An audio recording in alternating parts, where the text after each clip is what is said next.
Nounou, c'est quoi ton métier? Nounou, c'est quoi ton métier? Épisode 5, l'observation de l'enfant. Je suis Kitori Soubion, assistante maternelle à Clermont dans les Landes. J'ai 53 ans. J'ai actuellement 2 enfants, une petite de 1 an et une plus grande de 2 ans et demi.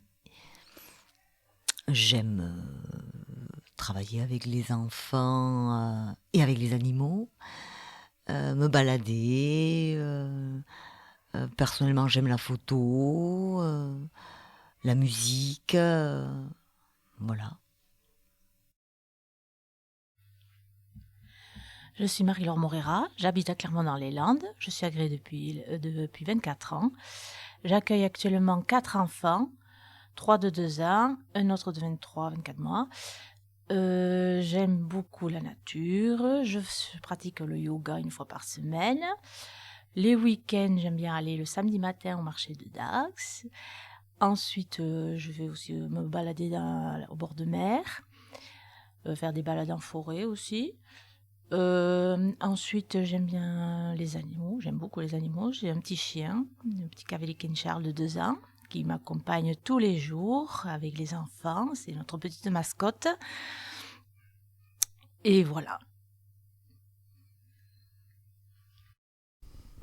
Je suis Carole, je suis assistante maternelle à Gamarde, j'ai 58 ans. Je suis maman de 2 grands-enfants et grand-mère de 3 petits-enfants. J'aime le yoga, la rando en montagne été comme hiver. J'aime la musique, les concerts et les délires avec les copines en concert. J'écoute énormément de musique avec les enfants, que ce soit de la musique des comptines enfantines ou de la musique contemporaine. Et j'accueille actuellement 2 enfants de 9 mois et une petite de 4 mois va bientôt arriver à la maison. Et pour moi, les enfants ont toujours été dans la maison, de par le métier de ma maman qui était puéricultrice. Et ensuite, elle a été famille d'accueil à l'ASE. Donc, j'ai toujours vécu avec les enfants. Et j'ai fait des études pour être comptable, mais finalement, je suis devenue assistante maternelle. Donc, j'ai commencé assistante maternelle il y a 32 ans. Et la première enfant que j'ai accueillie a le même âge que mon fils. Ce qui fait que maintenant, je rencontre des adultes. Et ils viennent à la maison. Des fois, je les reconnais, des fois, je ne les reconnais pas. Et c'est beaucoup d'émotions à chaque fois. Surtout quand on peut se retrouver, des fois, des situations improbables. Faire une journée au Fêtes à Dax avec des anciens accueillis, c'est énormissime. On passe des moments, il y a des moments qui sont gravés dans ma mémoire. Et le métier n'est pas facile, mais il y a tellement de bons moments qu'on en oublie les moments les plus difficiles. Je suis Christina, j'ai 32 ans, je suis actuellement assistante maternelle dans une petite commune des Landes. Et je fais ce métier depuis 2 ans, mais je suis une ancienne conseillère commerciale en banque, reconvertie en tant qu'auxiliaire de puériculture pour la ville de Paris. J'ai décidé de changer de vie il y a quelques temps, de m'installer dans les Landes. Et depuis, on a décidé avec mon mari de mettre notre savoir-faire et notre domicile au profit des familles landaises. Donc j'accueille actuellement 3 bébés, plus une petite de 2 ans. Et ma passion aujourd'hui, c'est de vraiment voir grandir ces enfants et de pouvoir accompagner les familles, qui était au final, qui a été un déclic quand j'ai eu ma première fille, car on a été très bien accompagnés. Et je me suis dit, en fait, c'est ça que je veux faire. Et je l'ai fait, et finalement, c'était quelque chose de logique dans toute ma démarche depuis ma toute petite enfance, finalement. En ayant ma première fille, j'ai eu la chance d'être très bien accompagnée par une auxiliaire de puériculture qui nous a vraiment beaucoup aidés à sa naissance, qui a été assez compliquée. Et ensuite, j'ai été suivie à la PMI. Donc on n'en parle pas souvent. À l'époque, je ne connaissais pas du tout. Et j'ai des professionnels qui m'ont bien conseillée, qui ont bien encadré ma fille, qui nous ont suivis pour tout son développement et tout le reste en tant que parent, parce qu'on se retrouve souvent seul et assez isolé, même si on a des grandes familles. Et finalement, le choix de mon métier, j'étais commerciale en banque, ne me convenait plus du tout. Et je me suis dit, mais finalement, pourquoi ne pas passer de l'autre côté du miroir et de rendre un peu l'appareil, voilà, on m'a fait du bien. Et je me suis dit, pourquoi ne pas faire du bien aussi aux autres ? Et je me suis dit, voilà, j'ai envie d'accompagner les familles. Je me suis beaucoup projetée dans ce domaine, en me disant que c'était quelque chose de très important, parce que souvent, en tant que jeune maman, en tant que jeune parent, on se retrouve très seul. Donc je me suis renseignée sur tous les métiers qui se dirigeaient dans cette démarche-là. Et j'ai eu la chance de pouvoir entrer dans une école d'auxiliaire de puériculture en apprentissage. J'ai donc appris le métier d'auxiliaire de puériculture. J'ai été formée sur 18 mois auprès d'une équipe qui m'a quelque part un petit peu tout appris. Et j'ai travaillé sur différentes structures, dont des haltes garderies et des crèches. Je m'y suis retrouvée, j'étais assez contente de ces 2 emplois. Au niveau du travail d'équipe, à l'époque, ça me convenait, puisqu'on était dans une équipe pluridisciplinaire qui me permettait vraiment de découvrir plusieurs aspects de cet accompagnement aux familles et des enfants, qui restait mon objectif prioritaire. Mais finalement, au bout de quelques années, je me suis retrouvée un petit peu limitée dans ces structures.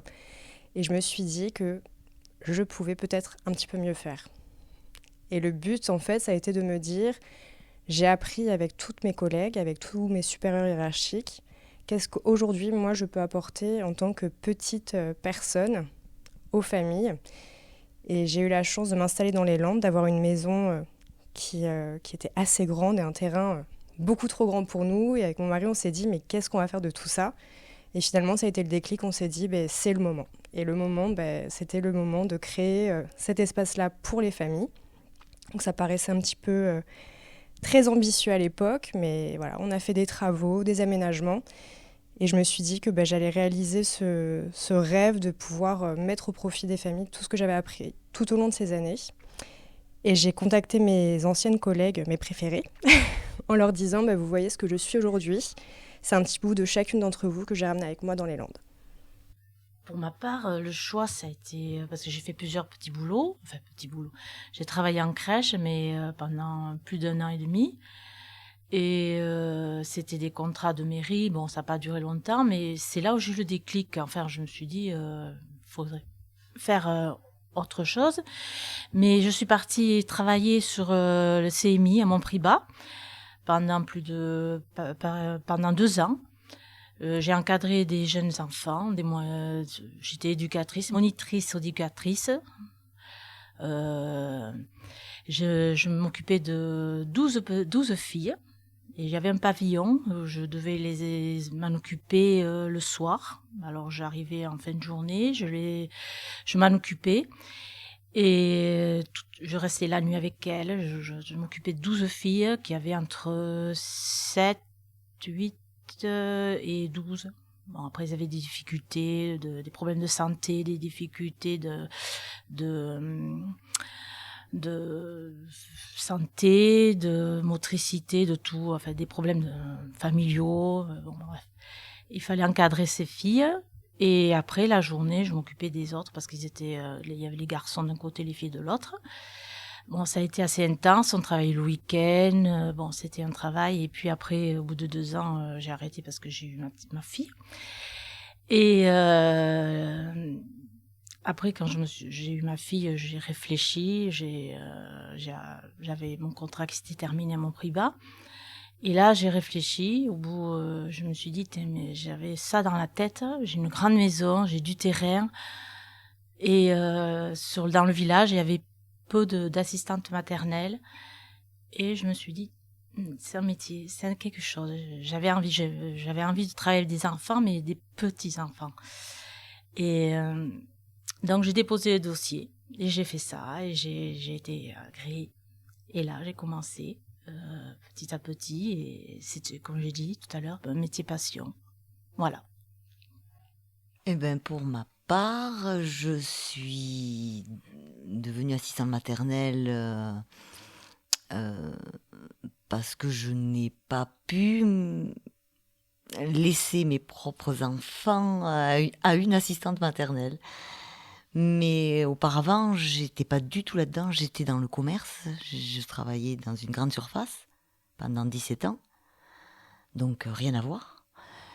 Mais le jour où j'ai eu mes enfants, où il a fallu les laisser à quelqu'un, ça n'a pas été possible du tout. Je l'ai très mal vécu, surtout que mes 2 aînés, je les ai adoptés. Donc ce n'était pas pour les laisser en garde à quelqu'un, c'était pas possible. Il fallait que je me les garde moi. Et je suis tombée enceinte de ma dernière. Et là, le déclic, je vais me la garder et puis je vais être assistante maternelle. Et puis voilà, j'ai franchi le pas et je ne regrette absolument pas parce que je m'épanouis autant que les enfants. Je l'espère du moins. Et j'adore mon métier. J'ai eu mon premier agrément en 1992. Mon fils avait 3 ans. Et depuis 1992, je n'ai pas compté le nombre d'enfants qui sont passés à la maison. Parce qu'il y en a eu beaucoup. Il y en a qui nous marquent. Il y en a qu'on se souvient. Et il y a toujours eu, c'est une maison à enfants. Chez moi, c'est une maison à enfants.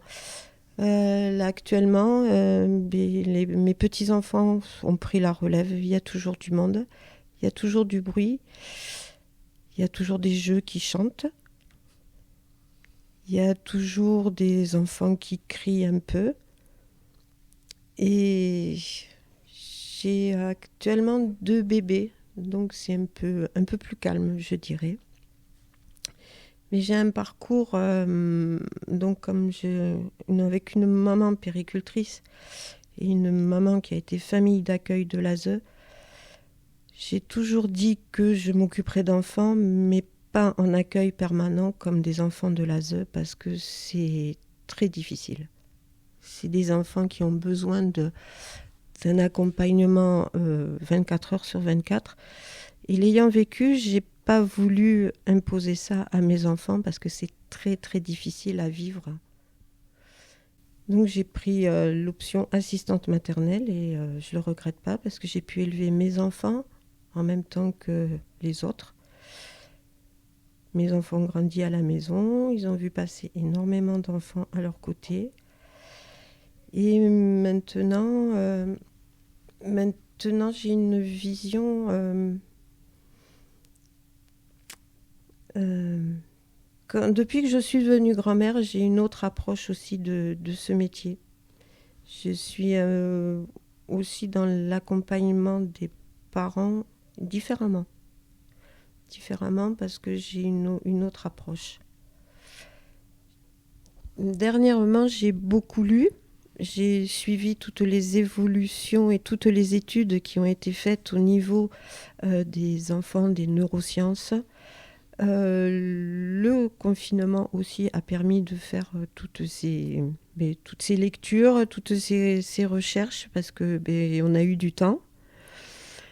Les formations aussi qui nous sont proposées maintenant ont permis d'évoluer sur certains points de cette profession, sur l'approche que l'on peut avoir avec les enfants, avec les familles. Mais au fond de moi, je garde toujours un certain cadre, des repères pour les enfants. Parce que quand des anciens arrivent à la maison, même des années plus tard, et qui me disent « Mais chez toi, on savait que tu étais là, qu'il y avait toujours ça, qu'il y avait ces bases-là, ce cadre, que tu étais toujours disponible. Ça a renforcé ma façon de faire et de m'investir de cette façon-là envers les enfants. Mi-mars, je vais accueillir une petite fille de 4 mois. Donc je suis actuellement dans la phase dite de familiarisation. J'aime pas du tout ce mot-là, mais bon, avant c'était adaptation, pour moi c'était encore pire, mais bon, c'est comme ça, on appelle ça la familiarisation. Donc c'est une petite que j'ai actuellement, là je l'ai accueillie hier pendant 3 heures. Et avant elle était venue un moment avec sa maman, et la première fois elle était venue avec le papa et la maman. Donc là hier elle est venue pendant 3 heures, nous sommes restés ensemble avec les autres les accueillis de la maison. Donc elle est restée 3 heures à la maison où elle nous a entendu parler, on s'est parlé, elle a écouté les bruits de la maison, de ses nouveaux collègues, entre guillemets. Et la familiarisation, c'est pour les habituer à nous, au bruit de la maison, aux autres enfants qui peuvent être ou bruyants ou très discrets. C'est apprendre à se connaître pour tout simplement boire un biberon, tout simplement aller se coucher. Et tout simplement, c'est pour les connaître que quand ils seront en accueil à temps plein, on puisse commencer à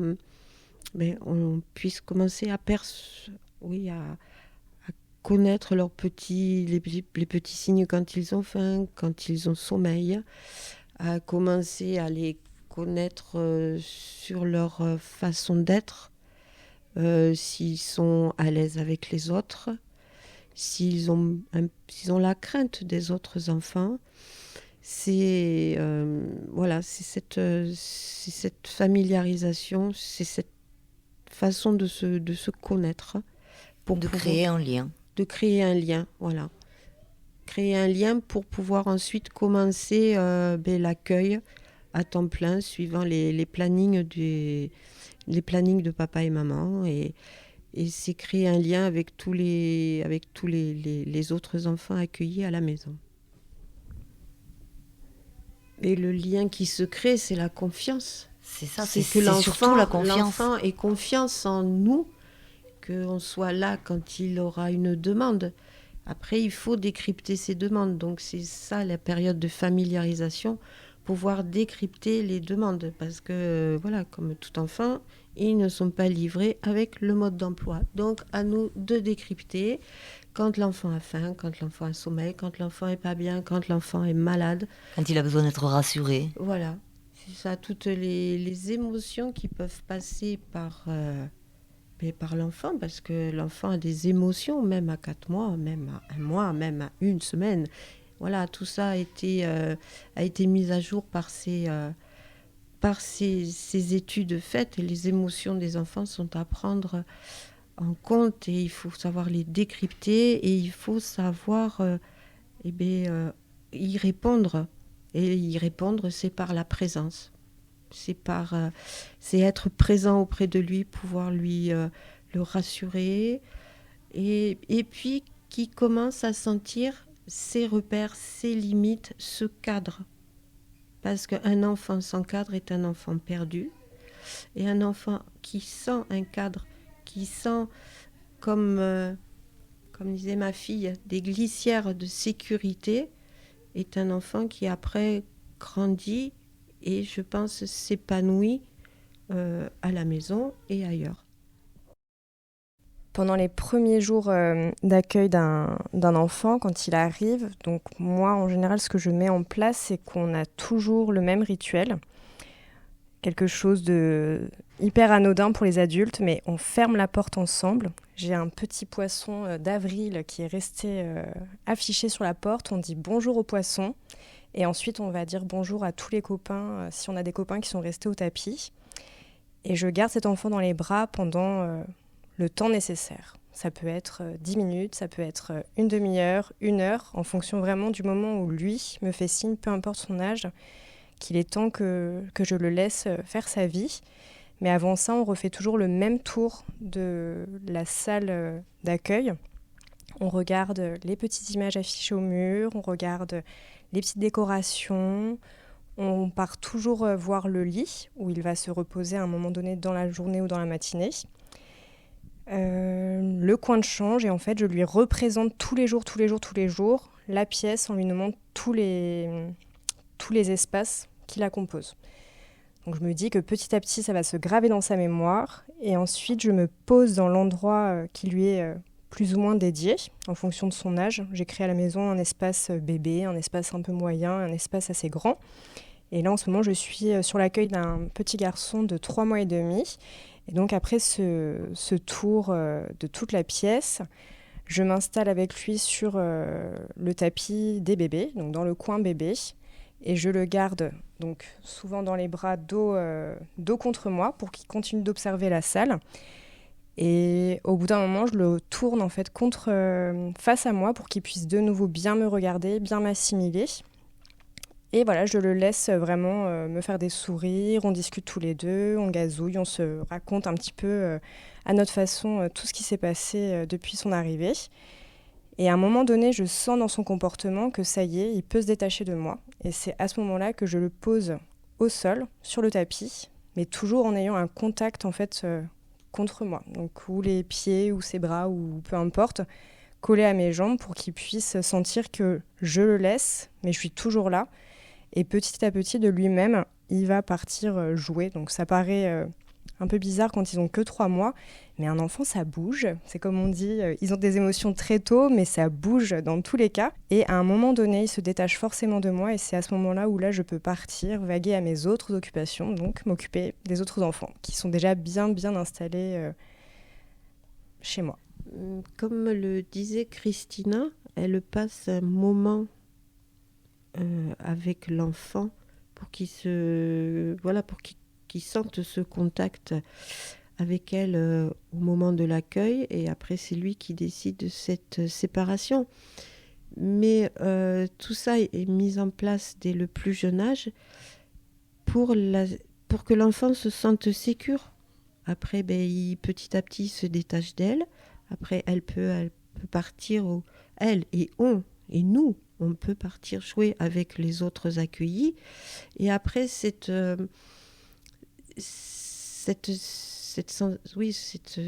sécurité qui s'est établie entre nous et l'enfant, ce travail qui a été fait depuis la toute petite enfance, on le retrouve après à tout âge. Parce que moi, je sais que plus tard, quand ils sont plus grands, on va au jardin. Oui, au jardin, il y a des interdits. On met les interdits, on met le cadre sécure en place, et après, ce sont des enfants qui évoluent dans le jardin, mais tout naturellement. C'est pas que j'ai pas à m'en soucier, parce que je suis toujours en hyper-vigilance, je suis toujours en train de les surveiller, mais j'ai confiance en eux, parce qu'au départ, on a appris, on a mis les choses en place, on a mis le cadre sécure en place, et après, ça roule tout seul, quoi. Ça va tout seul. Voilà, c'est des exemples. Ils sont au toboggan, mais j'ai confiance en eux. Ils ont appris à monter au toboggan par le petit mur d'escalade, et après ils descendent le toboggan, il n'y a pas de souci. Ils montent le toboggan à l'envers, il n'y a pas de souci, parce que je sais qu'ils en sont capables, qu'ils peuvent le faire. J'ai confiance en eux, ils ont confiance en moi, le cadre sécure est posé. Moi, c'est vrai, quand l'enfant arrive le premier matin, le premier contact qui pour moi, je pense, même pour lui, est peut-être le plus important, c'est le regard. Si le regard avec l'enfant, le premier regard est fuyant, ça va être plus compliqué. Alors que si un enfant de suite te regarde, t'observe, il y a quelque chose déjà qui se crée. Et c'est vrai qu'une fois que ce regard est posé, la petite main, elle essaie de te toucher la main, de caresser. Et voilà, il va te tripoter, il va essayer de te sentir. Et puis voilà, il y a ce premier lien, il est fait, il est créé. Et du coup, il y a une petite confiance qui commence à pointer. Et c'est parti, en avant, pour les multiples aventures à vivre ensemble. Et voilà.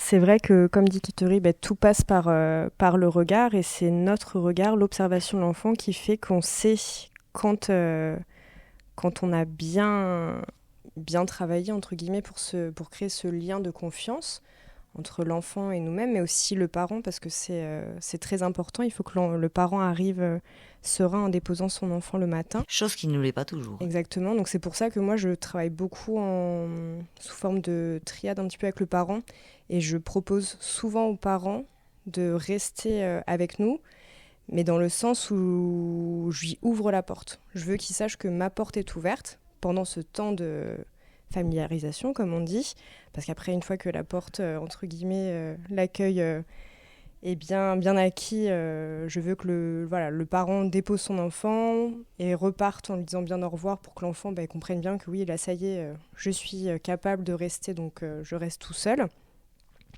Mais je veux que le parent puisse déposer son enfant, entre guillemets, les yeux fermés. Parce que si le parent se sent bien, je pars du principe que l'enfant se sentira bien aussi. Et ça peut prendre du temps. Donc parfois, c'est le parent qui a besoin de temps. Et parfois, souvent plus que l'enfant. Voilà. Et parfois, ça va être l'enfant. Donc je pense que tout ça, c'est quelque chose qui ne se détermine pas en avance.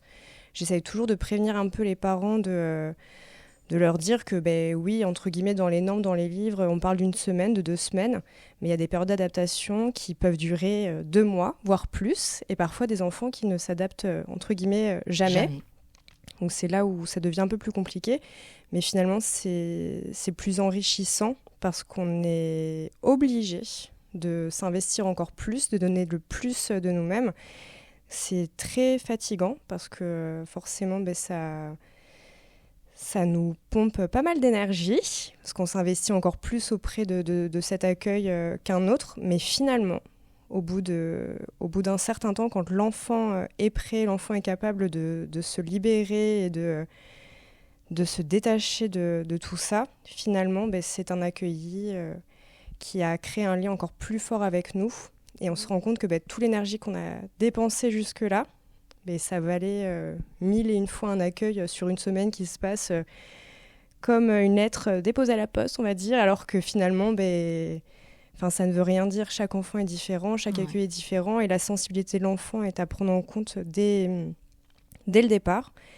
Et tout se joue, en fait, dès ce premier rendez-vous, entre guillemets. Parce que tout va se passer par le regard, et c'est vrai qu'un enfant qui est fuyant, mais il faut encore plus être vigilant et lui apporter toute l'attention dont il aura besoin au long d'une semaine, 2 semaines, 3 semaines ou plus. Mais au fur et à mesure, on se rend compte que ça en vaut la peine. On est récompensé. Oui. En tant qu'assistante maternelle, je mets un cadre dans le quotidien, comme disait Carole tout à l'heure. Et par exemple, quelque chose de tout à fait, on va dire, naturel, normalement. On vient de l'extérieur, on se déchausse, surtout quand c'est l'hiver et qu'on a les bottes aux pieds. On se lave les mains, quand on a les mains pleines de boue, ou de terre, voilà. C'est des choses tout à fait bénignes, mais qui me paraissent évidentes et normales. Voilà, c'est des petites choses de la vie de tous les jours qui font partie du cadre. En fonction de l'âge de l'enfant et surtout de son développement psychomoteur, au quotidien, en fait, on met des petits rituels en place. Donc tout au long de la journée, on s'adapte bien sûr à l'enfant et à ce qu'il est capable ou non de faire, en sachant que mon but à moi en tant qu'assistant maternelle, et je pense que l'ensemble de mes collègues, on est un peu toutes pareilles, on vise l'autonomie de l'enfant. Pas forcément pour la rentrée à l'école, pas forcément pour le confort des parents, c'est pour l'enfant. Parce que l'enfant, dans tous les cas, il arrive à un stade où il a envie et besoin de faire les choses par lui-même. Et j'estime que mon rôle à moi au quotidien, c'est de l'accompagner dans cette démarche. Donc, par exemple, quand l'heure de la sieste arrive, je prends le temps avec les plus grands, en fait, de m'asseoir au sol et de lui dire, bon, bah allez, hop, maintenant, on va retirer le pantalon. Et nous, retirer un pantalon, ça paraît tout simple. Mais pour qu'aujourd'hui, en tant qu'adulte, on sache s'habiller et se déshabiller, il a fallu que quelqu'un nous l'apprenne. Parce que rien n'est acquis. Et donc, je prends le temps de montrer à l'enfant comment déboutonner son pantalon. Je lui explique que baisser un pantalon quand on est debout, c'est beaucoup plus facile que quand on est assis.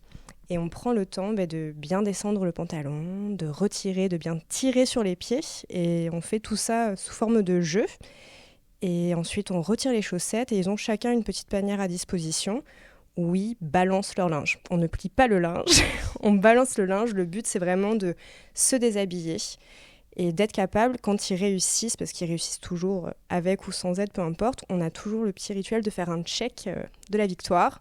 Donc ils sont trop fiers de pouvoir faire ce check-là parce qu'ils savent que là, ça y est, ils ont passé une étape, ils ont réussi. Et forcément, comme on s'est déshabillé comme un grand au lever de sieste, on se lève, on range doudou dans la panière et bien sûr, on récupère pantalon et chaussettes. Et là, de nouveau, il faut se rhabiller. Donc c'est autre chose parce que retirer des chaussettes, c'est hyper facile parce qu'on tire dessus.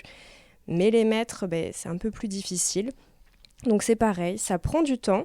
Mais ce que je me dis, c'est que ce que je fais aujourd'hui et que je mets peut-être un quart d'heure assise avec le petit, c'est pas du temps perdu. C'est du temps que je vais gagner pour les prochains mois et surtout que lui va retenir qu'aujourd'hui, il sait s'habiller seul et que quelque part, c'est une petite pierre à l'édifice. Après, en plus de ça, forcément, il y a l'habillage, mais il y a aussi quelque chose de, comme tu disais tout à l'heure, on rentre, on se lave les mains parce qu'on a les mains toutes sales, mais il y a des collègues ou à l'école, ils sont très à cheval sur le lavage des mains. Et en fonction de l'âge de l'enfant, du coup, c'est à la maison, nous, on prend un petit gant, on se lave les mains avec le gant. Et quand ils sont plus grands, on monte sur la marche, on se lave les mains au lavabo, on met de l'eau partout, du savon partout. Ils sont fiers. Mais voilà, ils sont super fiers. Et finalement, c'est des petites choses, des bases qui pour nous sont tout à fait normales, mais qui pour un enfant, c'est des bases qu'on crée pour son futur, pour son développement à lui, et puis se dire que si quelque chose est normal quand on est enfant, forcément quand on sera adulte, ce sera plus que logique de le faire et la question ne se posera plus. Je rejoins Christina parce que par rapport à la motricité, l'acquisition des gestes, des gestes de tous les jours, au moment des repas, moi j'ai des enfants qui sont un peu plus grands, ils attrapent la cuillère d'une certaine façon et c'est sûr, on croit que c'est facile à faire, mais non, c'est une difficulté, c'est un apprentissage. On voit que chaque jour, ils prennent leur cuillère différemment, le verre, c'est une autonomie. Ils sont fiers, il faut les féliciter, il faut les accompagner. On les aide à la fin quand ils veulent, voilà. Il y en a un peu partout, mais c'est pas bien grave, on nettoie après. Et après, moi, ils commencent à la propreté, c'est exactement pareil. Ils vont aux toilettes avec les réducteurs et faut les féliciter, les accompagner. Et comme ça, ils sont contents, ils voient qu'ils gagnent en autonomie, ils sont fiers, ils me disent voilà, nounou, je suis grand. C'est vrai. Et c'est une satisfaction pour nous en tant qu'assistante maternelle. On se dit voilà, on a des enfants qui sont heureux de faire des choses par eux-mêmes. Et moi, par rapport aux toilettes, ce que tu disais, c'est que je suis ce qu'on appelle un peu, entre guillemets, une pisseuse. Donc, les enfants ont l'habitude de me suivre en courant dans le couloir pour aller jusqu'aux toilettes. Alors, ils savent que nounou fait pipi, donc je ferme un petit peu la porte, je la ferme jamais complètement, mais donc ils savent que je fais pipi. Et on a du coup là une petite qui a 2 ans et demi et qui commence à s'intéresser plus ou moins aux toilettes, aux pots, enfin... On va dire, c'est plus ou moins ça, on n'y est pas encore, mais elle y a été une fois à la maison et puis du coup elle dit « Comme Christina !»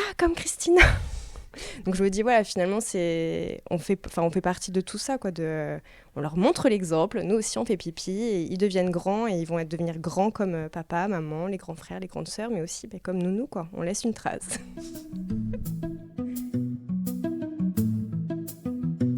En fait, ce qui est le plus flagrant pour les premiers jours, c'est au niveau je vais dire, enfin pour moi, hein, enfin, de la propreté et de la marche.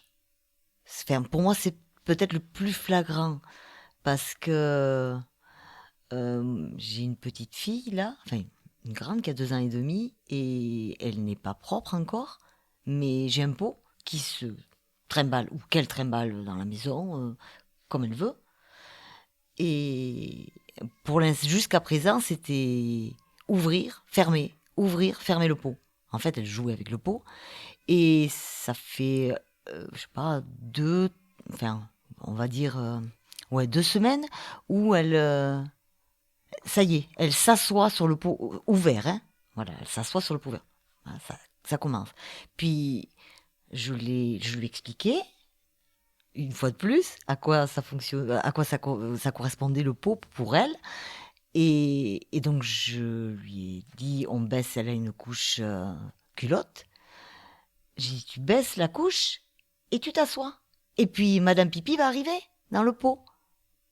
Et il y a 2 jours, elle s'est levée toute contente. Elle avait fait 2 gouttes dans le pot. Oh, formidable! Une première victoire! Ça y est! Le premier Vivi était arrivé dans le pot. Bon, pour l'instant, il n'y a eu que 2 gouttes. Hein. Le reste est tombé dans la couche, mais bon, c'est un début. Dans le rapport des 1000 premiers jours, où il est dit que tout commence, c'est vrai que nous avons en accueil les enfants généralement pendant 3 ans. Donc, qui dit 3 ans dit forcément témoin de première fois. Dit, voilà, forcément témoin des premières fois. Moi, personnellement, si les premières fois ont lieu à la maison, quand le parent arrive le soir, je ne vais pas appeler les bandas, mettre une banderole et faire la fête en disant « ouais, il a marché ». Non, je vais faire en sorte que ce soit le parent qui le découvre par lui-même. Pas toujours pour moi. Voilà, parce qu'il y a des... voilà. Moi, parfois, j'arrive à... Enfin, si je peux, hein, parce que en général, je ne l'ai jamais sur moi. Mais si j'ai le téléphone sur moi, j'essaie, par exemple, pour les premiers pas, j'essaie de le filmer pour pouvoir lui montrer aux parents quand il arrive, voilà, ce qu'il a fait aujourd'hui, c'est épatant. Mais pas toujours. J'y arrive pas toujours. Oui, pas toujours, oui. Mais c'est vrai qu'il y a des petites choses comme ça que j'essaye, moi, voilà, que ça soit le parent qui le découvre un peu, parce que nous, on est témoins de tellement de choses. À la limite, il faudrait qu'on ait une GoPro tout le temps, voilà, toute la journée, parce qu'il y a des situations à enregistrer qui sont excellentes. Mais on peut pas, on peut pas toujours avoir le téléphone dans la main pour tout filmer ou tout photographier. Donc il y a certaines choses, oui, que je raconte, et il y a certaines choses que je laisse à la découverte des parents. Voilà, ou des fois quand je vois poindre une dent, voilà, parce que je sais que la dent, mais voilà, je vais faire en sorte de pas dire, ouais, vous voyez, non, je vais accompagner le parent pour qu'il découvre que, voilà, c'est au niveau de tous les niveaux de l'apprentissage. Il y a quelquefois, je vais le dire aux parents, et après, que les parents découvrent cette nouveauté, la marche, ou quelques mots, ou une dent, ou qui sait aller se laver les mains tout seul. Voilà, et après, il faut voir aussi que dans les 1000 premiers jours, nous, assistantes maternelles, nous, que l'on dit professionnels, nous pouvons aussi déceler des troubles, des petites choses qui nous paraissent pas normales, entre guillemets. Voilà, qui nous paraissent pas normales sur le comportement de l'enfant, sur sa façon de faire, sa façon de réagir sur certaines choses, sur sa façon de réagir avec d'autres enfants, par son comportement général, par ses réactions à certaines situations. Et là aussi,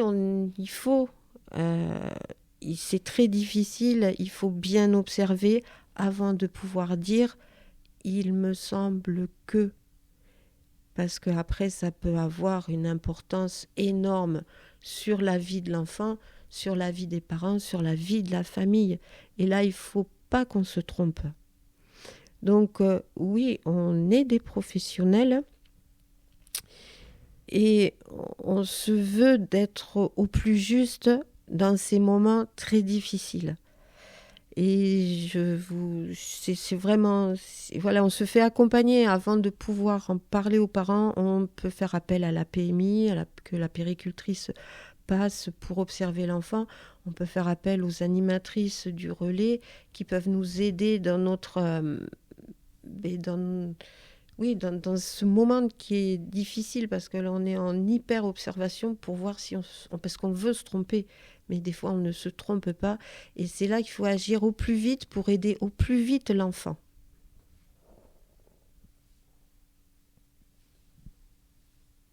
Pour les 1000 premiers jours des enfants, il faut savoir que nous, en tant qu'assistante maternelle, on a une part assez importante parce que finalement, au cours de ces 1000 premiers jours, il y a pas mal de choses qui se passent auprès de nous.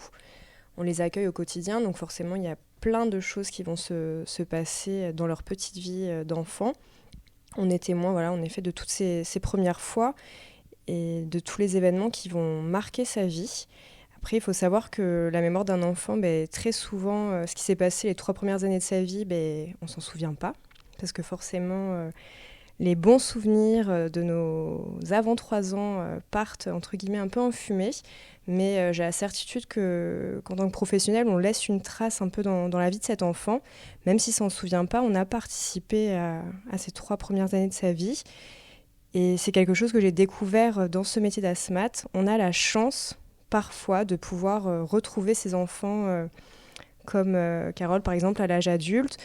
Mais ce qui n'est pas encore le cas pour moi, mais c'est vrai que retrouver des enfants qu'on a accueillis depuis qu'ils sont tout bébés, finalement, c'est quelque chose d'assez grandiose que je ne trouvais pas en crèche. Et c'est ce qui me conforte aussi dans mon choix de métier. Parce que finalement, je me suis toujours dit qu'une fois que l'enfant rentrait à l'école, j'existais plus pour lui. Et c'était ce qui se passait réellement quand on était en crèche. Les parents ont beau nous adorer, nous complimenter tout à la fin de la période de crèche, mais finalement, une fois que le mois de septembre arrive, tout est fini, entre guillemets, on n'existe plus ni pour l'enfant ni pour l'adulte. Bon, après, c'est pas un problème, la page se tourne et puis on fait juste notre rôle de pro, entre guillemets, enfin, tout continue d'avancer. On accueille des nouveaux enfants, ils partent vers une autre vie. Alors que forcément, quand on est assistant maternel, on les accueille pratiquement jusqu'au jour de rentrée des classes. Donc mine de rien, c'est un cap qui se passe différemment. Et puis on a la chance d'avoir les vacances scolaires qui nous permettent parfois de retrouver, ce qui est le cas avec une de mes petites accueillies l'année dernière. Et je suis ravie de l'accueillir, ne serait-ce qu'une petite journée par-ci par-là. Elle est ravie de venir à la maison, mes enfants sont ravis. Et puis moi, c'est vraiment quelque chose qui me tient à cœur et qui me touche particulièrement. Parce que je sais que je l'ai marquée et finalement, elle m'a marquée. Et ça fait partie de mon choix de vie.